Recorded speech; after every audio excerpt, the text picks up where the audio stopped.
ca să vă arăt și cum funcționează chestia de transfer și mai ales, cel mai important, cum poți să îți încarci naveta. Deja am luat 30 de tone. Acum mai e cât de cât controlabil. Uite, 70% se folosește din baterie.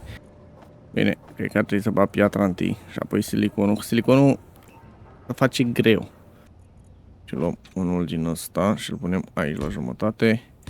O chestie aici, o chestie aici. Dacă mă întrebați ce sunt astea, sunt un giroscop. Cu ce ne ajută urâtul ăsta? Ne ajută să mișcăm nava așa, stânga, dreapta, sus, jos.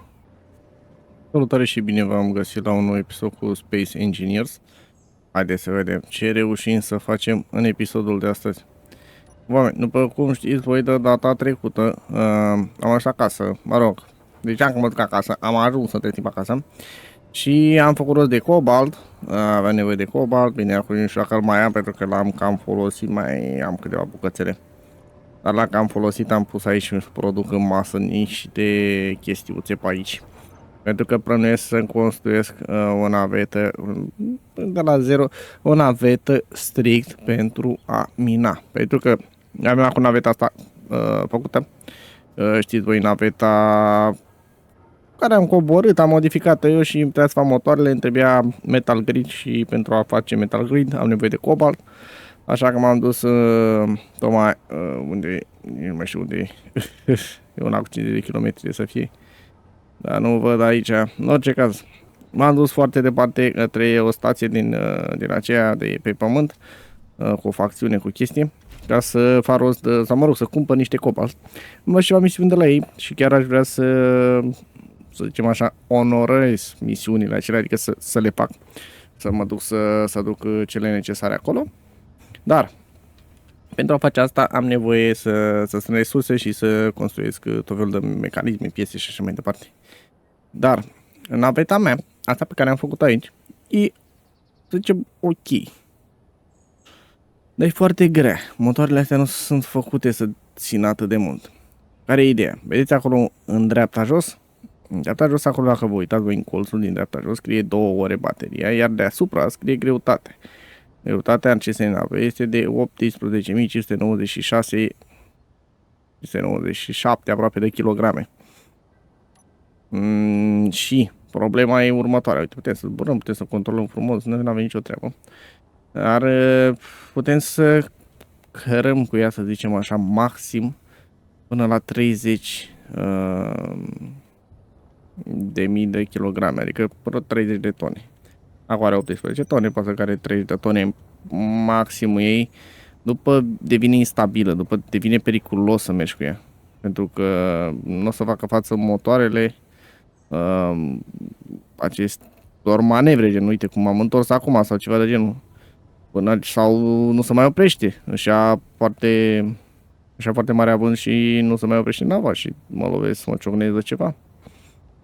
Gen, trebuie să nu depășim 30 de tone când cărăm materialele. Mă rog, în momentul în care o să cărăm materiale. Chestia e că 30 de tone nu e chiar mult. Nu luăm cine știe ce cu 30 de tone, dar cam atâta putem noi deocamdată. Să luăm niște silicon și o să ne dea și piatră. Problema cu ea este că are foarte multe lucruri, adică avem și acel survival kit care, uitați-vă, deja s-a activat.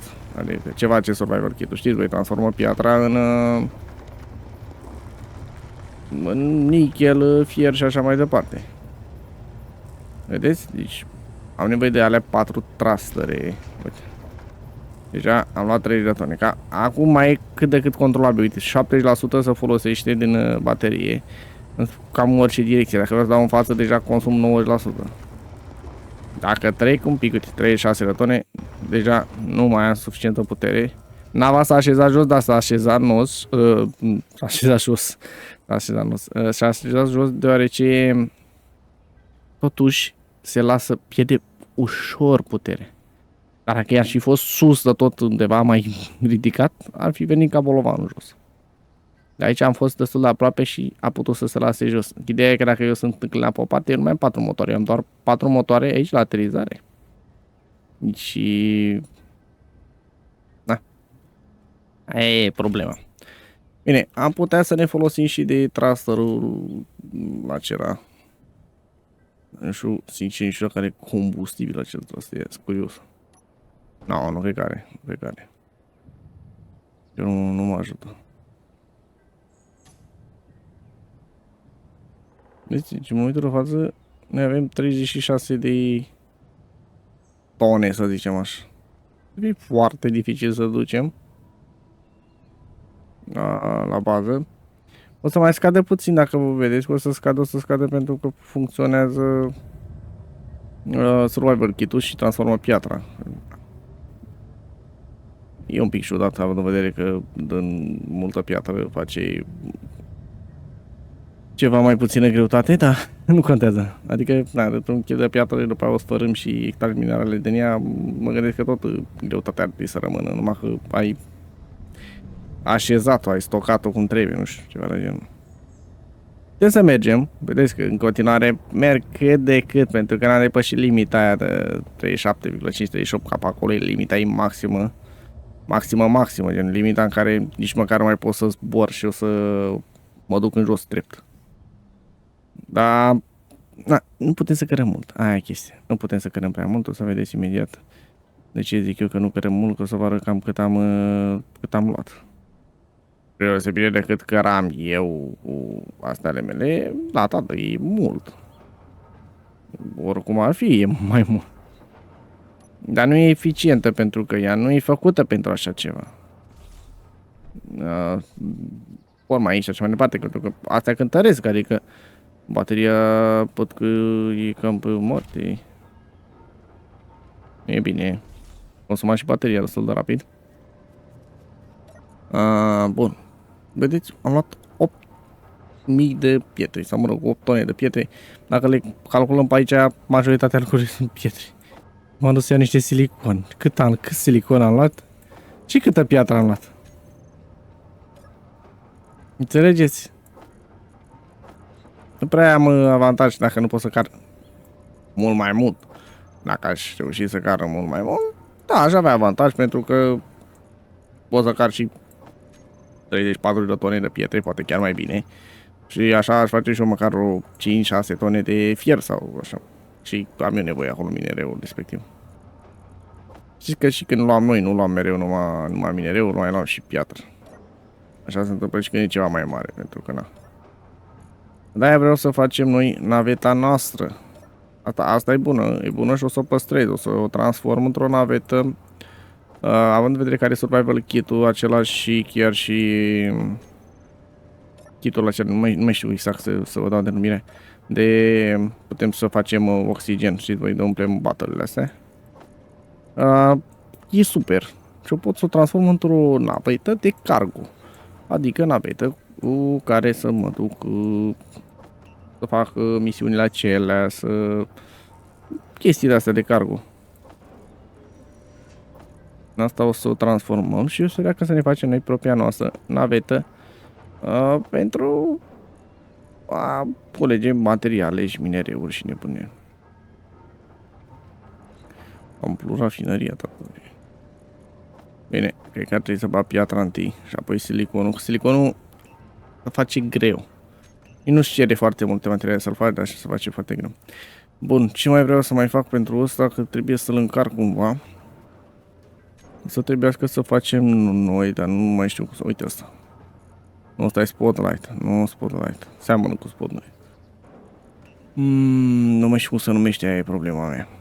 Ia să vedem, avem la ceva cargo. La cargo. Chiar nu-i mai știu denumirea de lor. Dar o să căsesc eu pe aici, pe undeva, cockpit, nu... Acum, uite, tată, conector. Conector să numea, așa. Ne face nebuneala asta, uite, asta îl punem aici. Bine, îmi trebuie și mie niște stil și niște chestii. Îl punem frumos share aici. Și mai punem unul aici, e cam mare totuși, costă cam mult. Hai, ce să facem? Facem.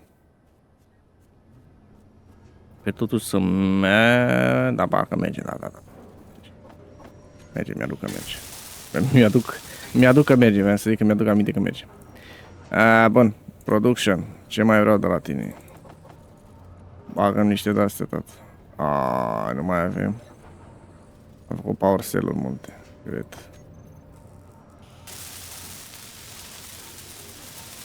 Bun, motoare și smalt de ăsta.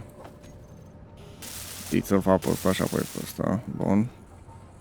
Motoarele la fel, întâi ăsta, apoi ăsta. Computere. Așa, și ne rămâne doar să punem plate-urile acelea. Cât mai multe plate-uri, cu atât mai bine. Ui, aici, da. Asta am făcut-o deja. Ca să vă arăt și cum funcționează chestia de transfer. Și mai ales, cel mai important, cum poți să îți încarci naveta. O să faci și pe aia, de exemplu, și pe un panou solar sau pe ceva de genul, ca să producă energie. Dar dacă faci la dimensiuni reduse, nu recomand, că nu prea mai ai chestii. Haide, tată.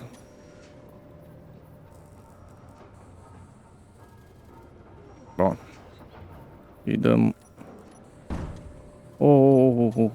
Stați așa, stați așa, stați așa, stați așa. Să punem asta. Switch lock, ăsta e. Asta, atât avem. Atât are să faceți. Îl puneți și dați switch lock, ca să poți să-l blochezi și să-l deblochezi. Iar, în momentul de față, în navetă, să uităm înapoi. Ducem pe capa și ne uităm la... Cei cu portocaliu face parte din asta, din bază, celelalte face parte din navetă. În cei cu portocaliu e bază. Ne uităm aici la... trebuie să fie undeva input, ceva. Uite, uite să încarcă, vedeți? Storage power, uite, crești. Nu? Nu, asta e puterea de aici. Mă rog, să încarcă ea, nu dau seama exact, trebuie să mă uit mai atent să văd care e care. Max output o să fie 4 MW, dar n-avem de unde... Uite, max store power 1 MW și curent input e 156 de kW. Eficiența încărcării 80%, curent output 84, așa mai departe. Și se stochează puterea din asta, din bază. O să mănânc și baza, practic, oarecum. Durează 5 ore de joc, oarecum. De ce zic oarecum? Pentru că variază, mai ales că noi avem și eoliene și ne punem. Practic o să vedem aici că asta se aprinde, vedeți că bateria asta de aici are mai multe beculețe, sunt 4 beculețe și o să facă ca asta, verde. De asta e încărcată cu 2. E mult mai mare bateria comparativ cu aceasta. Și el se încarcă acum. Practic se încarcă. Nu avem o putere mare de încărcare, deoarece nu avem un forță la eolienele astea și panouri solare mai multe. Dacă o să facem treaba asta, dați seama că o să avem totul mai maxat și după aia îl pui aici și se încarcă aproape imediat. Dar e bine, e binișor. Putem să mai facem o chestie. Pot să mă învăț și chestia asta. Deci eu n-am știut-o, dar am învățat-o. Să vedem dacă mai găsesc bateria. Știu că avem aici o posibilitate. Uite. Charge mod auto. Recharge. Current input 4 MW. Ce face treaba asta? Ia bateria din bază, ia toată energia pe care o găsește în bază sau din bateria asta din bază, o bagă în asta. Și recharge-ul se face mult mai repede. Bine, practic asta e încărcare. La auto e așa, ce se obține, înțelegeți? Adică pe auto ce produc astea, nu știu, produce 1 MW. Se duce jumătate în bază, în bateria din bază și jumătate în bateria din navetă. Dar dacă îi dai recharge, totul se concentrează pe a încărca bateria asta din navetă. Și nu mai stă să încarce și bateria asta. Înțelegeți? Aia e toată chestia. Adică să transferă și curentul din bateria și din astea toate în navetă acum. Bun, hai să vedem ce ne-a produs ăștia pe aici. Cred că ne-a produs destule, văd eu. Văd eu că este bine de tot. Uși, o singură asta, puțin. Mai fac niște power cell care vreau să mai fac niște baterii. Și vreau să mă apuc, cum am spus eu, să fac o navetă. O navetă micuță de data asta. Hai mă, tată, ce am făcut? Am păsat pe altul pe ăsta. De ce nu pot eu să... Mă supără când face așa, dar am ce să fac. Nu pot să pun pe nicăieri? Ba da, pot. Bun. În momentul în care e pus aici pe loc, ăsta nu o să afecteze cu absolut nimic. De vorba ca să pot să-mi fac eu naveta cum vreau eu. În momentul în care pun astea așa, chiar pot să o fac efectiv cum vreau. Vreau să te nu așa tot. Așa vreau să te întorci, dar nu mă lasă să te pun așa. Spawn ship will be remove. Bun, deci nu mă lași așa. Am înțeles. Voiam să leg la așa ca să construiesc cum ar veni de la coadă la capăt. Dar o să facem altfel, o să facem în felul următor. Ne trebuie o perete la capăt, după care să venim noi cu niște cargo. Mal cargo, da, asta vreau. Dar cred că mai bine aș face în episodul viitor, că o să ne ia ceva. O să ne ia ceva, mă apuc acum să fac câte ceva, dar ea de 100% ne ia mult mai mult decât. Nu, tata, nu așa, vreau să duci aici, 2150. Vreau să pot să mai iau și de-astea. Mal cargo ăsta, avem nevoie de astea. Așa. Vreau un mal cargo să vină la final. După care vreau conveyor. O să fac un pic de structură acum, dar o să terminăm episodul viitor, mai mult ca sigur că o să ne ia mai mult tișuri, am spus eu, nu e chiar... Opa, nu, ăsta e de la mare, nu vreau de la mic. Conveyor. Mal conveyor în joc și am mătată că era unul. Mal conveyor sorter, nu vreau să sorteze. Uite-l mă, tată, nu vedeam de nicio culoare. Asta îmi trebuie. Bun, deci îmi trebuie asta pentru că am orice faci în navă, ai nevoie de conveyor. Astea sunt transportatoare, astea transportă lucrurile. Acum, o să avem nevoie de un medium cargo, pe care o să-l punem noi aici, așa, de conveyorul acesta. E de 2, aici pe partea asta, are chestia asta mai micuță. Cu asta trebuie să-l unim. Uite, vedeți? Poc, gata. Și el acum este unit de chestia aia. Dar nu l-am pus bine. Vă spun și de ce. Pentru că eu vreau să-l pun lipit de chestia aia cu ăsta așa. Dar eu îl vreau și nu așa.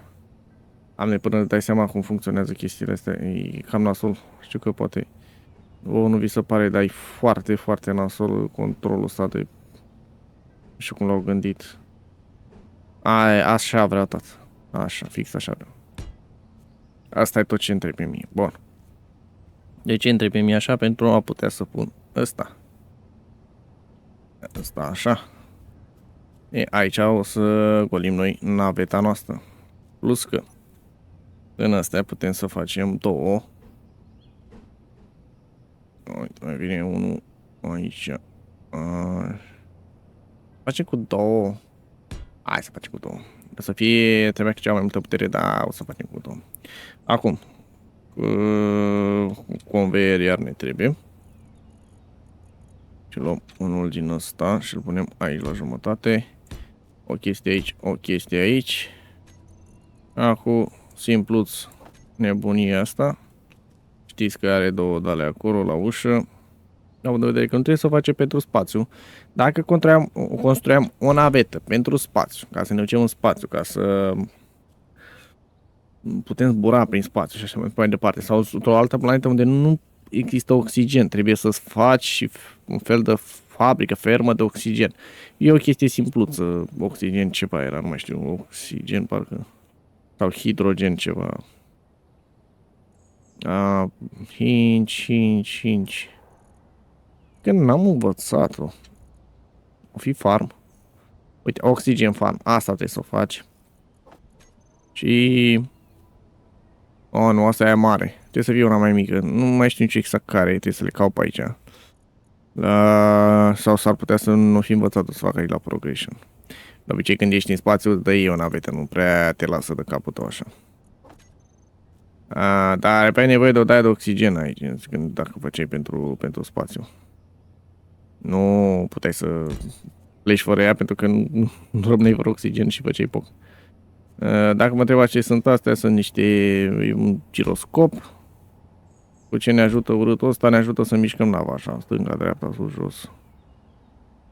Cam cu atâta știe el să ne ajute. Avem nevoie și de o baterie. Întotdeauna... Zic că în obicei nu prea pun bateria jos, dar... Ne vrea să o mai măresc naveta, știți? Una mai micuță așa. Și o să o pun până la urmă jos. Poate. De ce nu jos? Pentru că te mai întâmplă să mai lovești. Întâmplă să mai lovești și când lovești bateria. Dacă bateria face bau, făcut bau și în altă. Dar o să-i pun un aliaj din ăsta sau aș mai putea să o fac într-un fel, ia. Te-ai gândit bine de la început, pentru că dacă nu le gândești bine sau nu le faci așa cum trebuie, tu poți să te chinui. Efectiv o să te chinui. Dar o să continuăm noi episodul viitor. Până atunci o să... Cred că o să fac eu scheletul și episodul viitor avem deja scheletul, ne apucăm să construim.